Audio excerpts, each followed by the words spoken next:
Bom dia, meus amores, tudo bem com vocês? Hoje iremos aprender um pouco sobre medidas de comprimento. Vocês já ouviram falar sobre isso?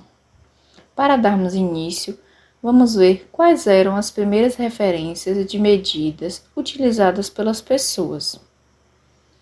Ao se organizar em sociedade, os seres humanos passaram a construir suas moradias, barcos, materiais para a pesca, e com isso a necessidade de medir aumentava.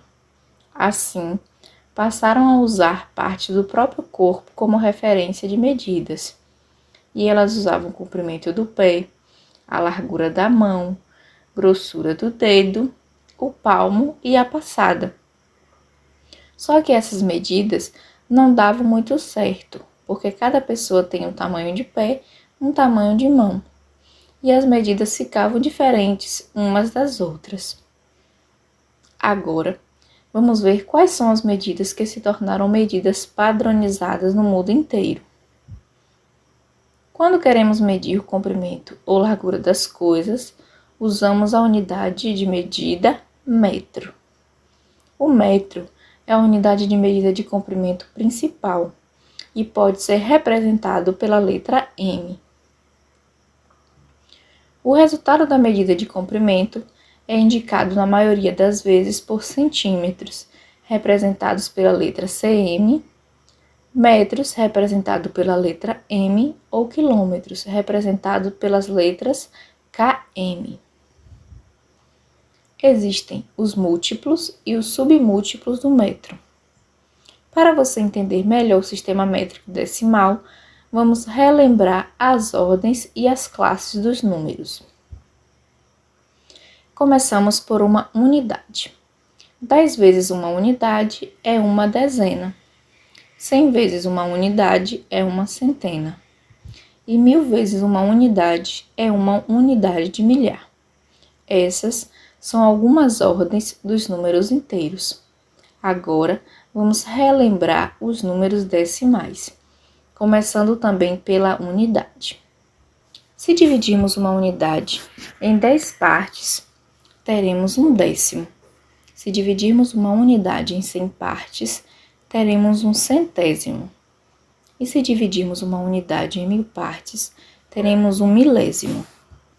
No sistema métrico decimal é a mesma coisa, só que com nomenclaturas diferentes. A unidade fundamental para medir o comprimento é o metro. 10 vezes um metro é um decâmetro. 100 vezes um metro é um hectômetro. 1000 vezes um metro é um quilômetro.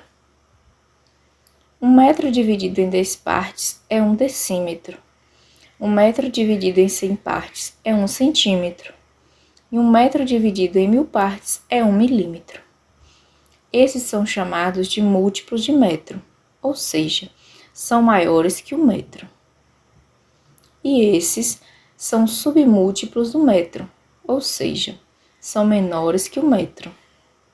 Para medirmos o comprimento ou a largura das coisas de forma mais precisa, mais certinha, usamos alguns instrumentos para nos auxiliar. Vejamos agora alguns instrumentos para medir o comprimento dos objetos e das coisas.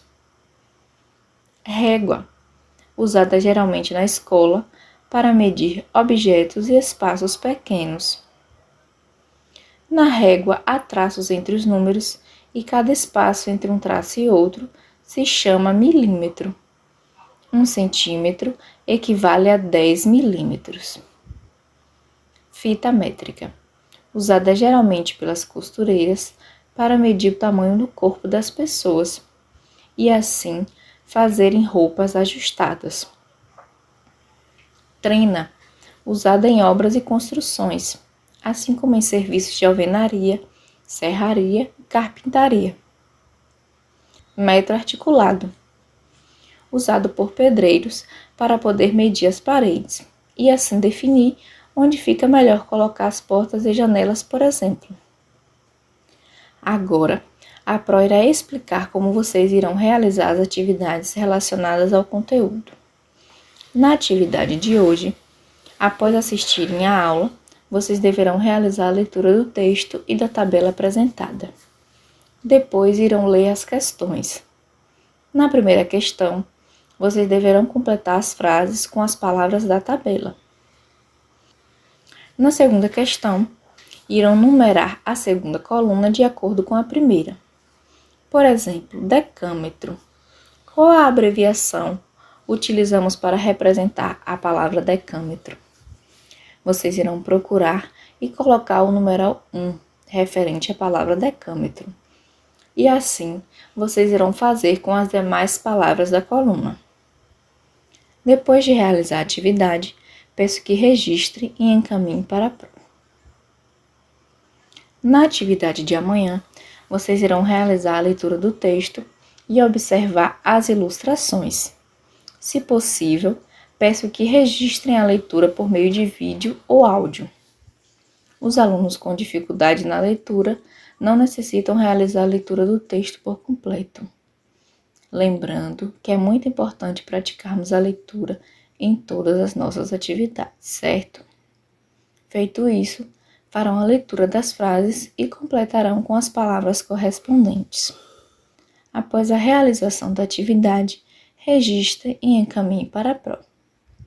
Grande beijo e até a nossa próxima aula.